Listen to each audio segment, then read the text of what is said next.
needed a uniform way of doing even exchanges and fair deals. And so they create things like acquisitions, all right? And so if you go to the Bill of Exchange Act that was adopted in 1882 in the United States, it actually shows you how to do consumer credit extensions, consumer credit grants, and consumer credit exchanges. And it shows you how to structure your document, and it shows you how to do the notary protest when they're in dishonor.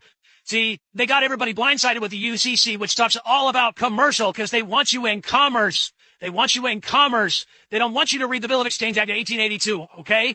But the Bill of Exchange Act of 1882, when you get down to the bottom of it, straight up tells you about consumer transactions and exactly how it has to be. And the words that are very peculiar and unique in the Bill of Exchange Act, for example, is given for a patent right.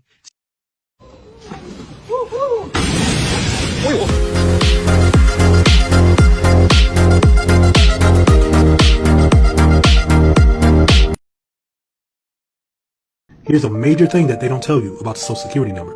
Book reference. While many people apply innocently for the Social Security number, little are they aware of the debtor status that is attached to it. This debtor status can be found at 20 CFR section 422.104. Who can be assigned a Social Security number?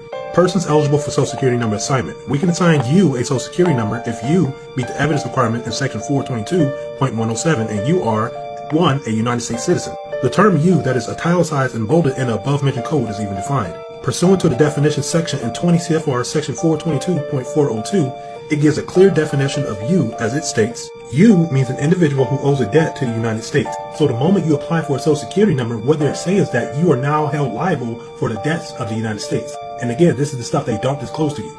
This definition, along with 20 CFR section 422.104, clearly reveals that U.S. citizens are debtors from birth. When you take these two codes and conjoin them with UCC 9-307H, the location of the debtor, which states the location of the United States is located in the District of Columbia, it becomes more obvious to the nefarious operations and goals of the 14th Amendment, which collectively naturalize and centralize the citizenship of the entire nation, thus making everyone debtors/guarantors of the fictional national debt.